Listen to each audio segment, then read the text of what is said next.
Today, a super exciting review of a car that many maybe seem to forget. This is here the Smart #5. Is it the more clever choice to buy a Mercedes? This one here has also a Brabus badge. How does it drive? And it is actually 20,000 euros less expensive than a comparable Mercedes GLB, whereas it has a bigger battery. And if we compare it to a Mercedes GLC EQ, this one here is 20 to 30,000 euros less expensive. It has the same battery size. And if you compare it to the BMW iX3, the BMW has a bigger battery, but it's also about 20,000 euros more expensive. And last but not least, Tesla Model Y Performance would also be a little bit more expensive, but also has a smaller battery. So facts and figures actually speak for the price you pay and what battery size you get here. 94 kilowatt hours net and 61,000 euros in the price, 3.8 seconds in the acceleration figure for the Smart #5 Brabus. This is a very interesting proposition, but it's not, of course, only about the facts and figures. It's also about exterior, interior, technology, driving experience. What's the efficiency? What's the real world range? So can it hold what it promises? We're going to find out with Thomas Nautical Fuel in 4K, full screen, full length. Let's go. You've already seen it sometimes here, some light shows, nice with the turning indicators. A very beautiful illumination they got here across the front. Strong front indeed, and they have some similarities design-wise with the Mercedes GLB, definitely, although they are on a different platform indeed. Then you also have the big smart lettering here. However, this one, as I said, the Brabus version. And you can see the red accentuations in the lower part and also the Brabus badge. And Brabus actually also where we are today, not built too far from here. But of course, it's the one thing is like this, manufacturing they do themselves. And the other thing is that they give the badging and the design and so on to serious works production cars, the one you can see here right now. The Brabus also gets the 21-inch wheels, the biggest ones available for the Smart #5. You can see them right there. Red brake calipers as a contrast, and also here the contrast in the side mirror. And these door handles also are usually flush, but then they fold out. I always dislike these door handles, told you many times, and they will be forbidden from 2027 in China again. There was a story, the Chinese market wanted these door handles. Then they realized they're dangerous, and now everyone is forbidding them again. I think it's good that they will be forbidden again very soon. Then you can see this rather bulky design. Once again, very similar to the GLB. Large smart logo. Length is 4.70 meters or 185 inches. So if we compare these competitors I mentioned, Mercedes internally, like the GLB, GLC, then the Tesla Model Y and the BMW iX3, this one here is, let's say, the shortest one of those. Just a little bit shorter than all of the competitors, but still somewhat in the same region. And this one gets all-wheel drive as the Brabus version, 3.8 seconds in the acceleration figure. That's the quickest one. They have rear-wheel drive, they have all-wheel drive, and they also have two different battery sizes. First of all, very quickly here, the light strip, and then again, this design scheme is carried over this vehicle. These horizontal elements, they are rounded on both sides. You can see that everywhere, exterior and interior. And red Brabus accentuation in the lower part. I really like this matte gray color here today, and Mercedes has also been using that quite a lot. So the one battery version is 74 kilowatt hours LFP. However, this one here, the bigger version, not only for the Brabus, there are also non-Brabus all-wheel drive versions with the bigger battery at 94 kilowatt hours. And that is a substantial size for that size. As I said, the BMW iX3 has a bigger battery, GLC EQ, same battery size, and Tesla Model Y and the GLB, they're actually a little bit smaller in the battery. So once again, the price-performance relation with this, starts at 47,000 euros in the entry price here, but then it goes to about 60,000 euros with the Brabus version. So great in the price-performance on paper. And then here we have an electric charging flap. Very interesting mechanism. It's 22 kilowatt AC and we have 400 kilowatt DC charging. Pressing this button, then it closes again. And the official figure, 10 to 80% state of charge, is 18 minutes. However, it also works quicker. So this can even charge in 15 minutes, 10 to 80% state of charge. So as you might see from the exterior, we do not expect the most efficient EV result. However, this one charges extremely quick. And it's also fast on the motorway. This can, as the Brabus version, can drive 210 kilometers an hour, 130 miles per hour. The other versions a little bit slower in the VMAX. But still, all the facts and figures already really speak for that vehicle. So can it be a viable, cheaper alternative to BMW and Mercedes, and it's even better price performance than Tesla? Well, we're going to find out with the driving and the efficiency and so on. But of course, we're going to check out the interior and the frunk, because that's always a thing. You don't always want to house the charging cable in the rear there. Actually, I don't even have to open it right there, because it's also on the key fob. Forgot that. Here, and because I found out, like, you press once, and then the cool thing, it directly opens. So you don't have to unlock twice. And that's a practical thing too. EV users know that. And here you can see it is tiny, rather, the frunk. But this charging cable, you can also, like, let it stand over there. It still fits in so nicely there. But with the Smart logo from the inside. That's a very nice detail, isn't it? So that's pretty cool. And wiper fluid filled in here. And it's also the access to the 12-volt battery. Very interesting. So there we go. But once again, very good and practical mechanism here for the frunk, because when you have to unlock, again, that's kind of impractical. And we also had recently the experience that when you have the charging cable in the rear, underneath the cover, then you have some luggage on top, and then you want to go to a charging station. Yeah, what do you do with the luggage? And you have to hold it open or put the luggage out first and so on. So this is a very good solution. So yeah, even more interesting. Let's check out the interior now. Now to the interior. First of all, the door handles again that fold out is nicely done with the logo. And then they're also manual, but still, I like the classic ones. Here, by the way, already we have the lamination, dual glazing here in the front from the windows. So that's good. Then again, it's against noise, door closing sound. Yeah, that's not good. That sounds cheap. It's rather normal that it does it that way with the frameless doors, because we only have very rare cars, just a few ones that have frameless doors and still have a great door closing sound. That's really rare. Not the case in this one, but the build quality is exceptional. We already have soft touch on the top part. Then we have here the ambient lighting integration. And here microfiber in the Brabus trim. And also here, this is not hard pack. This is soft touch leatherette all the way to the lower part, and we hardly see that in any other German car that is double the price. Also here, this is also covered with soft touch leatherette. I can't believe that, you know, this is very amazing. This is the electric door opener here, just pressing it once. And here you can control the seats, forward to backward, also the inclination, seat heating with a separate button, seat cooling also with a separate button. Well, it's one button, but at least it's easily accessible and you don't have to do it always in the infotainment system. The only thing we do not have, we cannot adjust the mirrors there. That has to be done then at the steering wheel from the infotainment. The Brabus trim, once again, has a lot of microfiber, also at the steering wheel, also heated steering wheels, nice and warm. Red contrast stitches on the inside, real buttons at the steering wheel, left and right, real stalk columns. Red accentuations once again here, and in night driving is also more ambient lighting. Real instruments, and then the seats, microfiber inside, leatherette outside, once again with Brabus logo and stitching. It's a very nice design, and let's also check out the comfort right now. And now welcome to the cockpit of the Smart #5 Brabus. By the way, listen and repeat, Brabus. It's not Brabus or something. The original German pronunciation would be Brabus. Really hard German pronunciation. Yeah, that's how it is. 2 times 13-inch screens. That's what I want to say.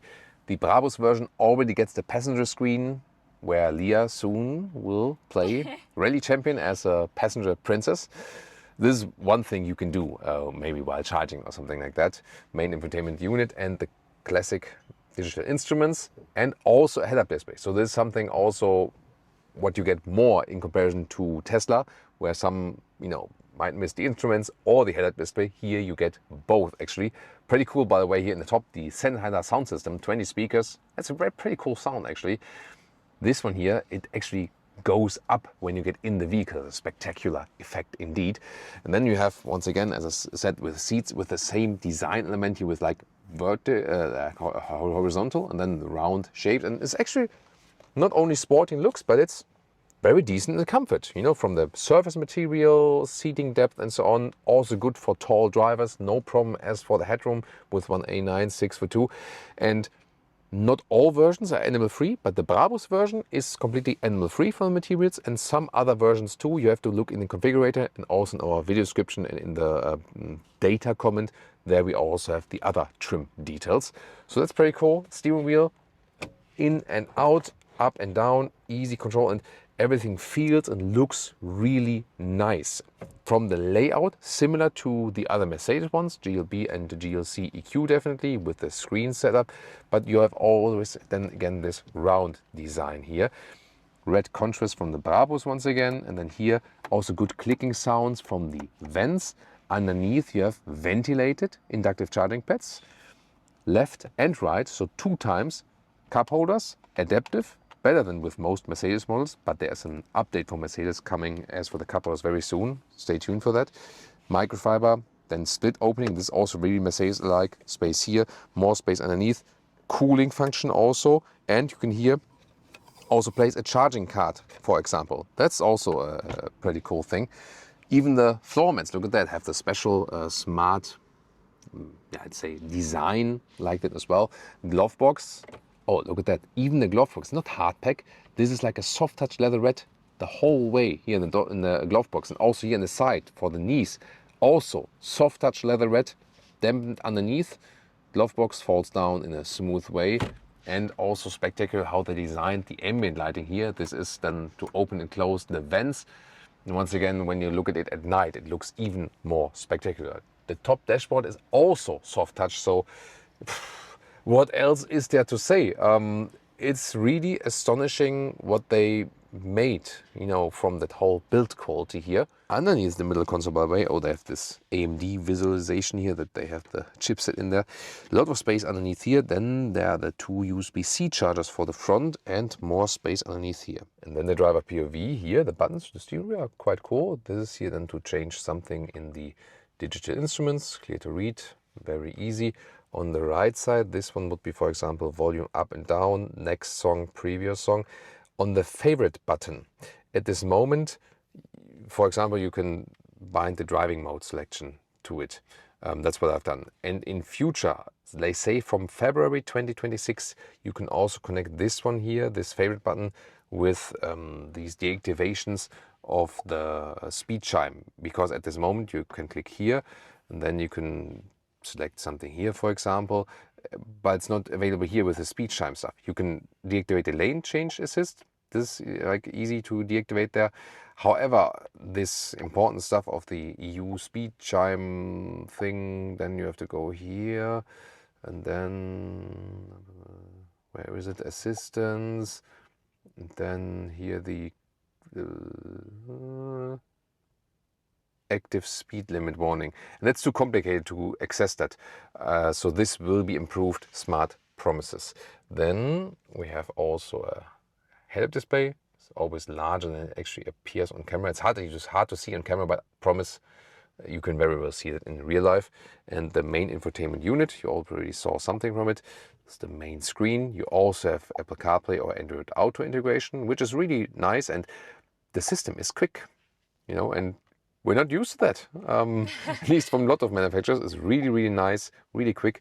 Also, the visualization of the vehicle here looks pretty cool. You can also open the bonnet or the trunk from here, or the shade on top, but there are also easier ways for that for sure. Then some hotkeys here on the left side, for example, for the driving modes. I have deactivated these chimes, by the way, that when you switch to driving mode, that is always like or something. That's really annoying. I have deactivated that. Here you can also change in the different driving modes. Is it more or low regenerative braking? And you can also activate the S pedal. That's like the E pedal, like one pedal driving. You can drive with or without it. Both would be possible. The only thing I don't like that much is that the climate change here, the climate unit, is only accessible here, pretty small, only there. For heated steering wheel, you have to go in there. For seats, you can do it here, cooled or heated seats, but you can also do it from the inside of the door, as I said. And then calculation of the car internal GPS of charging stops. Here, for example, across Germany, here 2 charging stops. So this is then also calculated. It works. The visualization is maybe not the most modern one of this GPS, yeah, but it also offers this route and charging calculation. Hi, Leah here. First of all, I'm really nervous to speak in front of the camera. I'm sorry. But first of all, I had to say that I love that vehicle here, really, because of all the material choices, and the quality is very, very nice. So, Thomas, maybe that's our choice for the next vehicle. It's going to get expensive. And I don't look like that, but I love that racing feeling. That's very nice. I also love the M Sport package. Yes. Always AMG and yes. M Sport. Oopsie. So now we can play a little bit rally champion. Let's start. Woo! Now I have the full racing experience here. Yeah, nice. Yeah. Oh, I see. That's Yeah. Leah will enter the WRC very soon. There. There we go. Fourth? Yeah. Fourth. Come on. Yeah, so Would this be cool with the controller. Yeah, but I mean, at least it's an easy control. Yeah. And, Yeah, it's that's something true. you can do while doing a charging stop. Yeah. Fourth. I think we have to do it again, right? Yes. But you're my number one. Oh.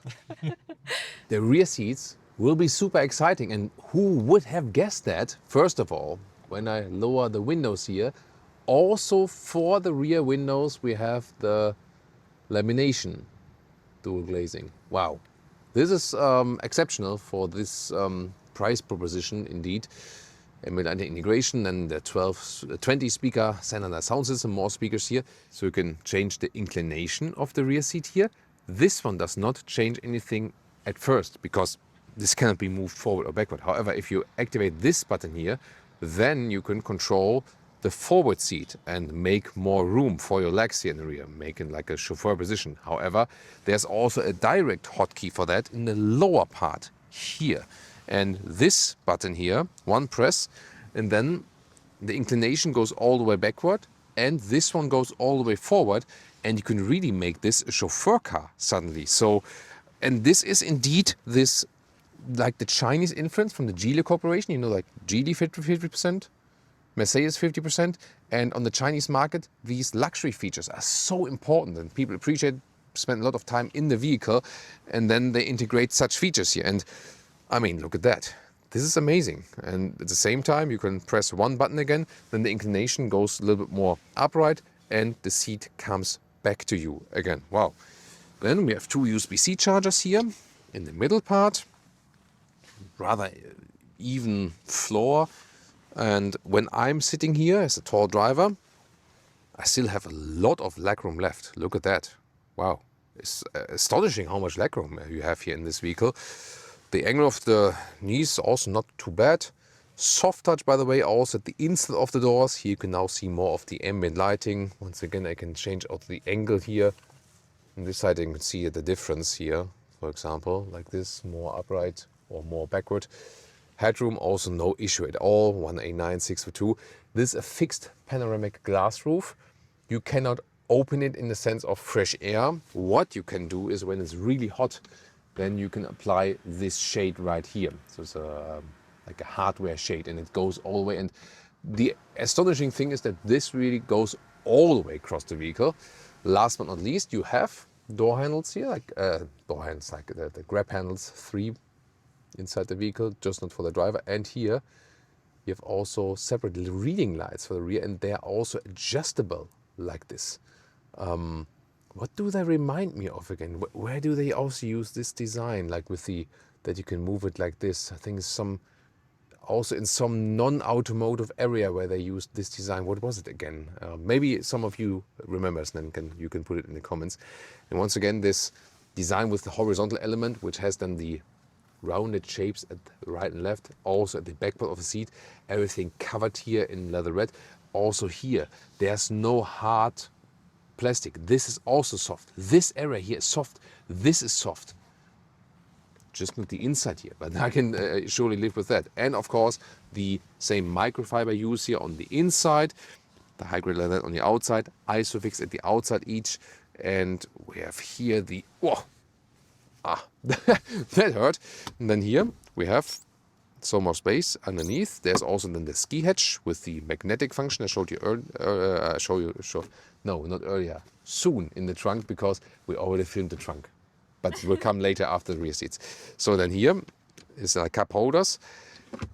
I'm really amazed by the build quality and the flexibility and the luxury features here at the rear. This is something we rather see in much, much more expensive vehicles. Now let's check out the trunk or the boot, and the first question is, how do we open that? Well, I could open it also on the key fob. There's another button here for the trunk, but the let's say like the cooler solution is here. There's nothing like below on top, but here inside the smart lettering, it's the same, you know, vehicle color, the same paint, but there's actually a button you can press, and it's a very cool solution, isn't it? Then it's supposed to be 630 liters. The one catch is here, underneath the cover. It's really close here. This hardly fits underneath, barely, when you put it vertically. So this is not the best height. However, the cutout is excellent here. Look at that. So this is then like where you use this exterior dimension for a great cutout. Then this one here is the ski hatch, which is magnetic actually. Haven't seen that ever actually, like a magnetic ski hatch from this side. We have about 1.40 meters in width, have about 90 centimeters, 36 inches in length, and the normal height here is about 29 inches, 73 centimeters. However, you can also put this one up, more space underneath, charging cable would be possible, but the trunk is better, as I said, and you can also remove that completely. That would also be possible. Also very nice here, the remote unlock. I think the iX3 doesn't have that anymore, right? So then we have the total length of 1.85 meters or 73 inches. It is very well usable, definitely. So especially with this, you know, very square cutout, this will be practical for a lot of bulky things. Brabus mode.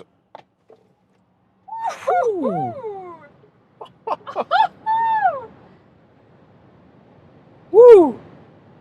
Yeah, that was quickly 50 to 180. How silent! Wow, crazy. That's crazy.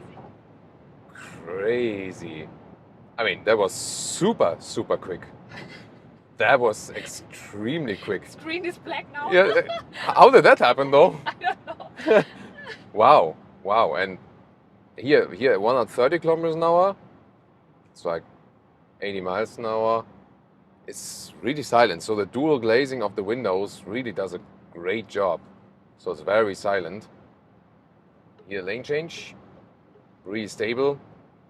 It's, you know, rather stiff, as you would expect from a Brabus version here of the Smart #5. Changing lanes, also nice control, good feeling for the steering wheel and also for the steering itself.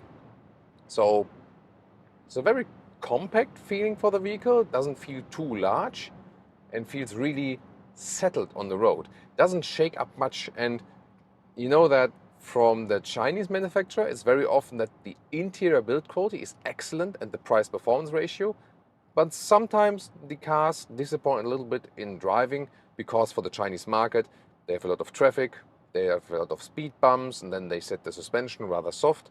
And here you feel like this influence, 50% Geely, it's a great build quality and interior for a decent price, 50% Mercedes. Hey, let's also set it up for the German Autobahn, that it works there, and it works very well. So the suspension is rather set on a somewhat sporty note, but not too sporty. We do have the 21-inch wheels on here in the Brabus version. I think it's still okay. Of course, you would have a little bit more comfort with the smaller wheels, but still absolutely fine, you know, and also go back to normal, comfortable modes, and it's a little bit calmer from the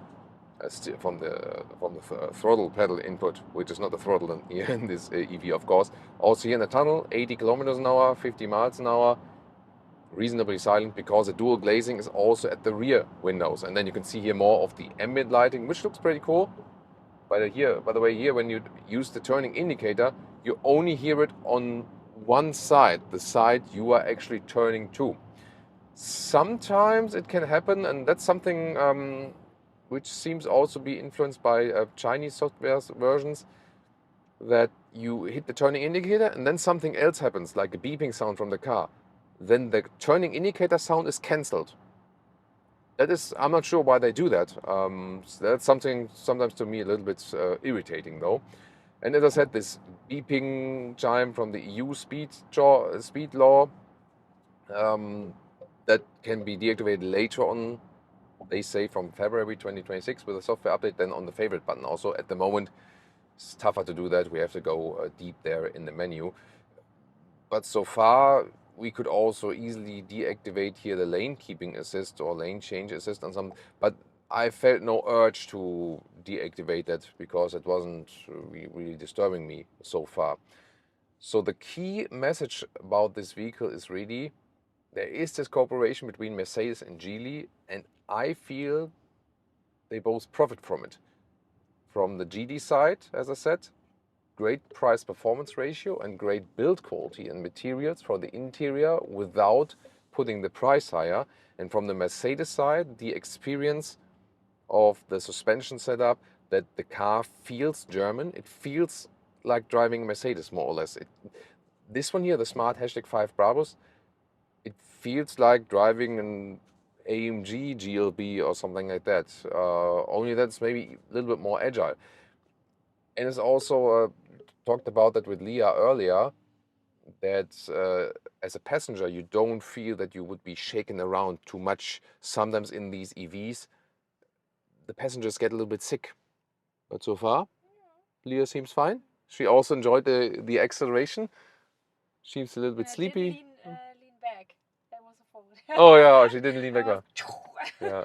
But now she seems a little bit sleepy here in the afternoon after having lunch. Yeah. And that's actually a good sign, because when the car would be like, shaking up too much, she would like this. But he is really relaxed. Also when we're standing here now, bad weather around us, the road is slightly wet and we don't hear too much. It's really like a calm cocoon in here. If you use the passenger display or not, it's up to you. In this Brabus version, it's standard. We would probably not use it. Leah sometimes says that she's like a little bit annoyed by that as well, but yeah, that's totally up to you. And it's also good that I can control everything really easily, because I have the buttons in the steering wheel, also for the music, the rear turning indicators, have the head-up display, have the normal digital instruments, the air vents, for example, as well. Everything is easy to control, except maybe the climate unit, which is still digital here, but you can, well, it should be then maybe a little bit larger, but that's maybe the only thing I would improve as for the user interface. Yeah, and Leah now uses the seat heating. I can also easily use it here at the inside of the door. That's really easily done.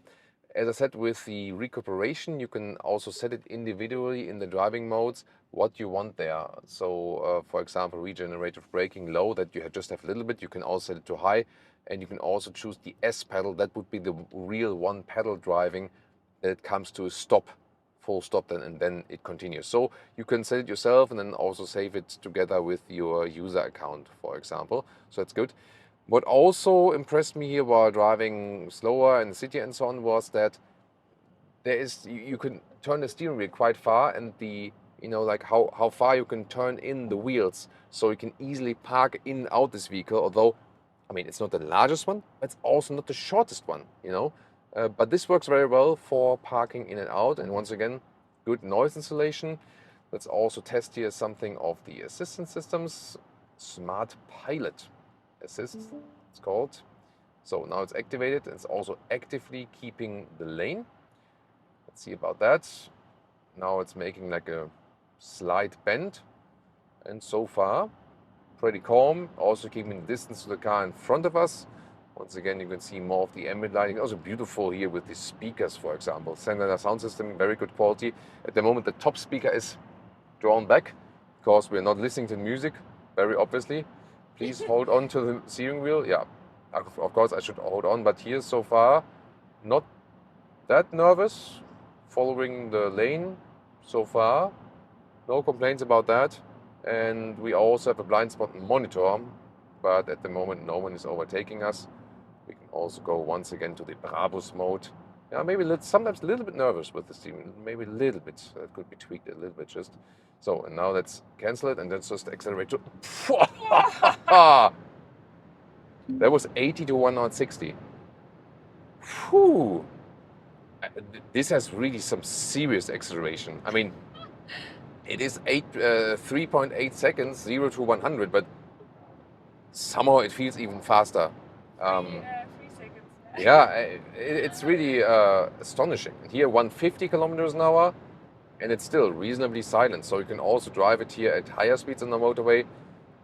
Of course, it stands much against the wind. So we'll also soon do some extensive efficiency testing.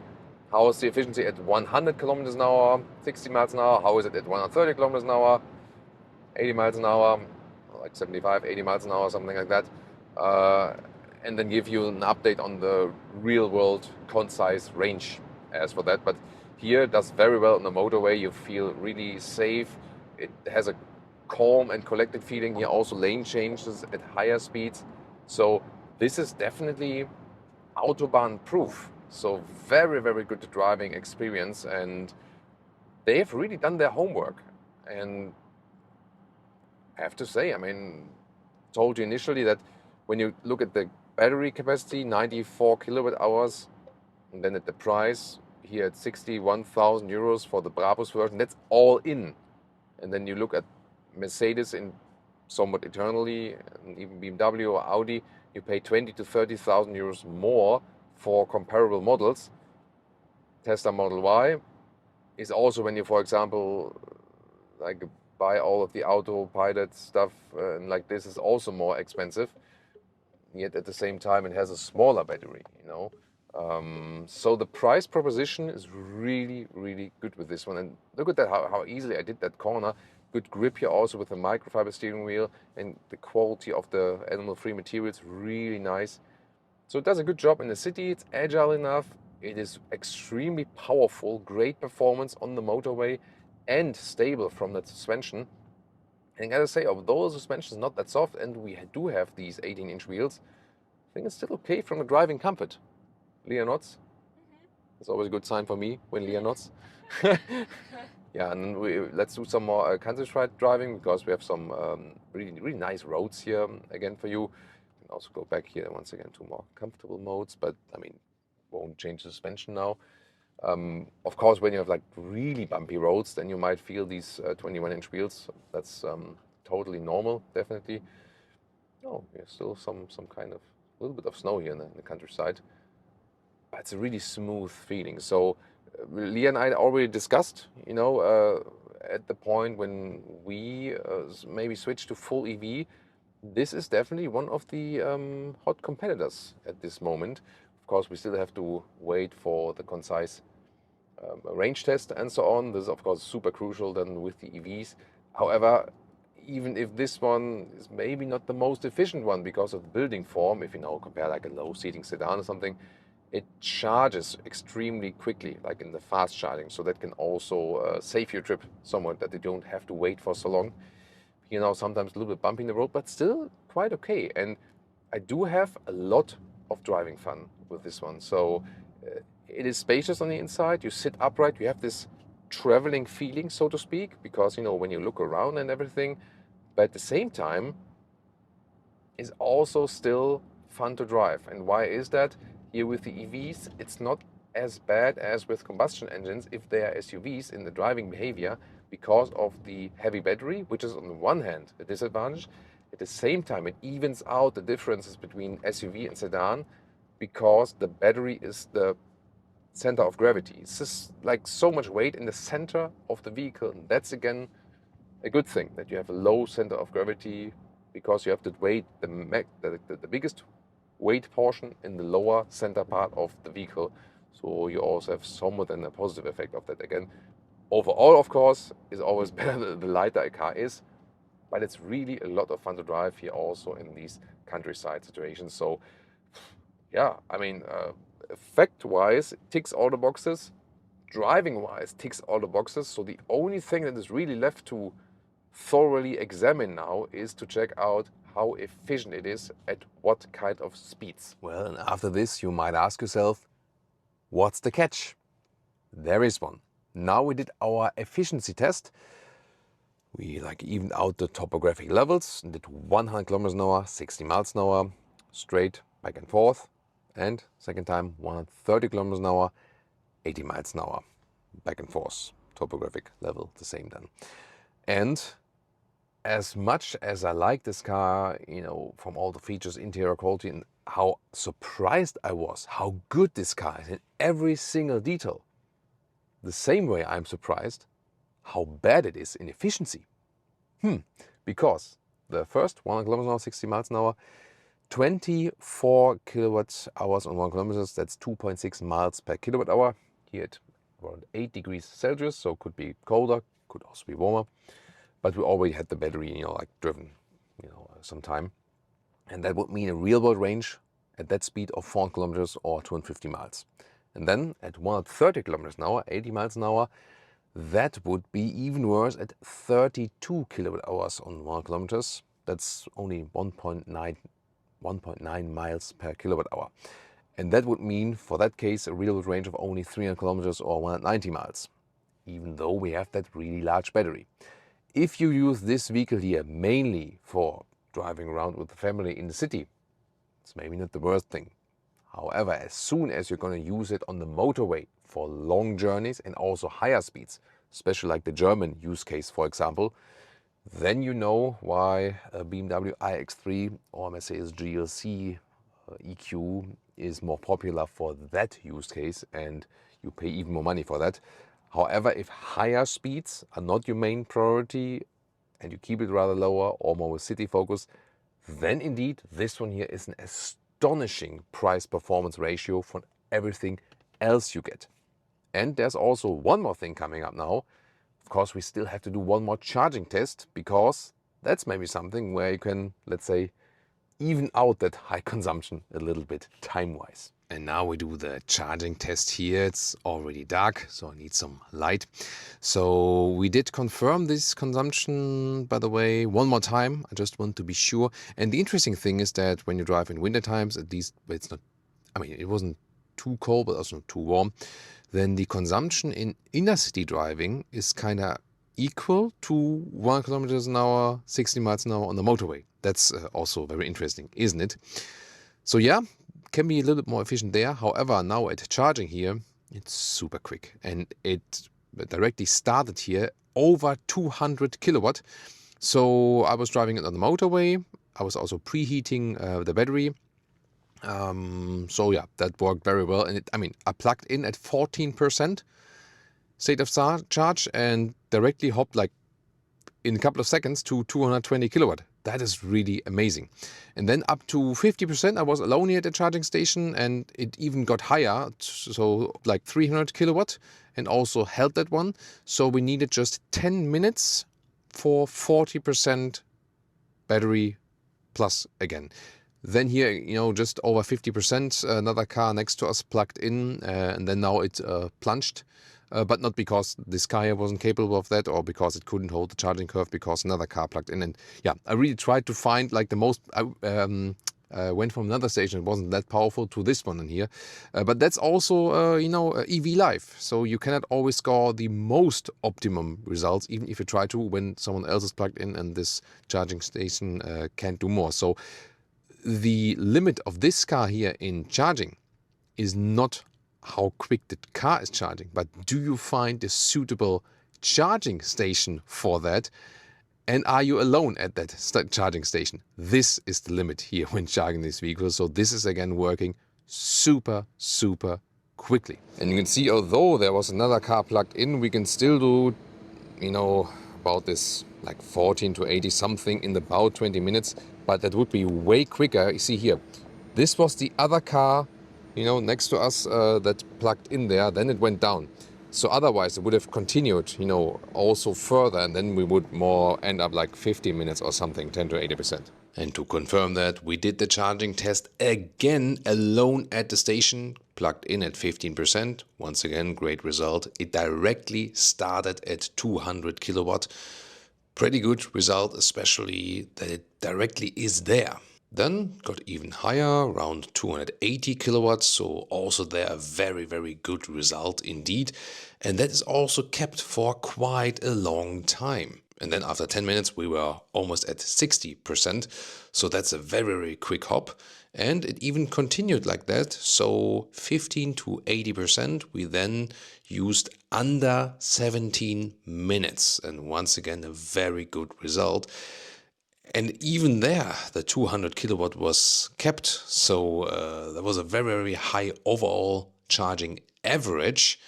So you can also see it right here that the average is almost 240 kilowatt. That's pretty cool. And even above 80% was still reasonably quick. It dropped a little bit to 160.